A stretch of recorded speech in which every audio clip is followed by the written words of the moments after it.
हर हर महादेव। अखंड सौभाग्य की प्राप्ति हेतु रखे जाने वाला हरितालिका तीज की व्रत कथा एवं संपूर्ण जानकारी के विषय में आइए हम चर्चा करते हैं। सबसे पहले यह जानने की कोशिश करते हैं कि हरितालिका तीज की व्रत कब रखा जाता है।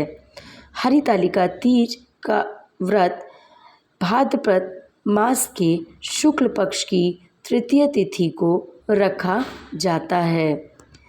यह व्रत कौन कौन रख सकता है? यह व्रत विशेषकर सुहागिन स्त्रियों और कुंवारी कन्याओं के लिए अत्यंत फलदायी माना गया है।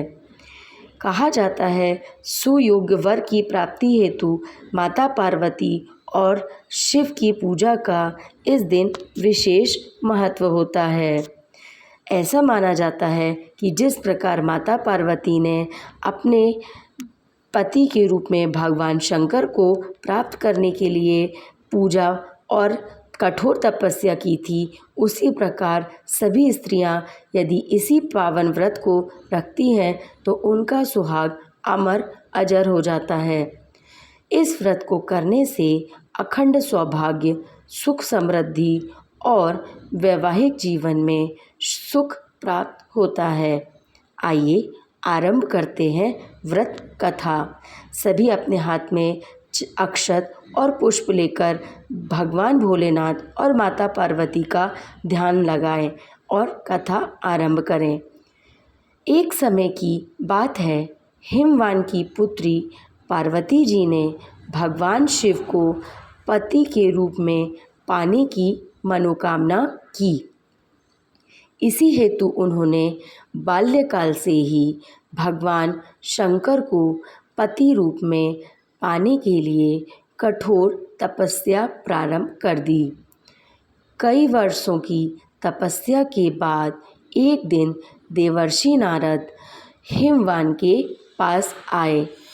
उन्होंने पार्वती जी के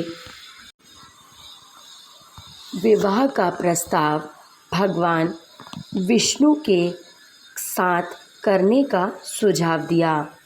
इस सुझाव को सुनकर, नारद जी के वचन सुनकर हिमवान बहुत प्रसन्न हुए और प्रसन्नता के साथ ही बिना पार्वती जी की अनुमति की इच्छा जाने बिना उन्होंने माता पार्वती का विवाह भगवान विष्णु के साथ तय कर दिया।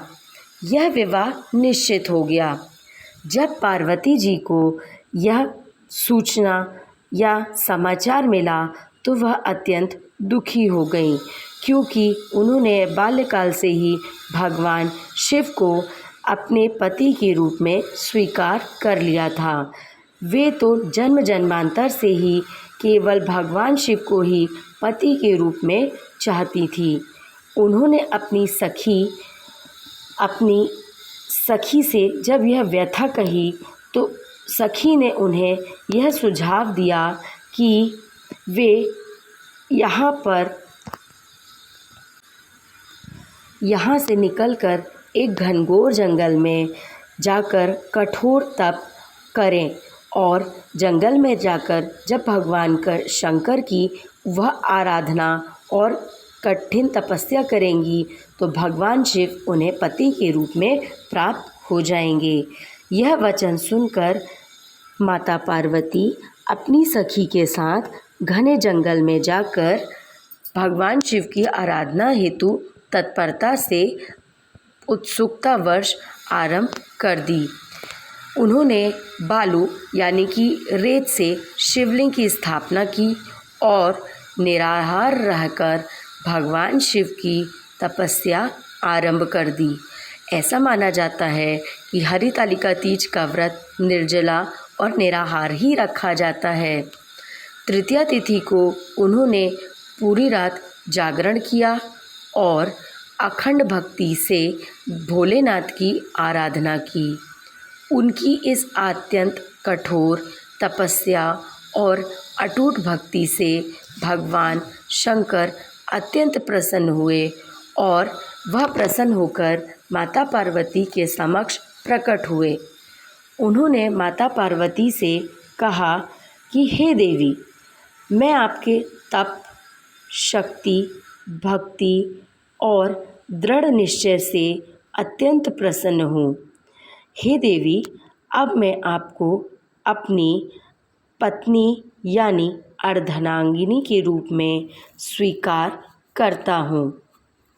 यह वचन सुनकर माता पार्वती अत्यंत प्रसन्न हुई और इस प्रकार माता पार्वती को भगवान शंकर पति के रूप में प्राप्त हुए। हे बाबा भोलेनाथ, हे माता पार्वती, जिस प्रकार माता पार्वती और भोलेनाथ का सुहाग अजर और अमर है, उसी प्रकार हमारे पतियों का सुहाग भी अजर अमर करिएगा।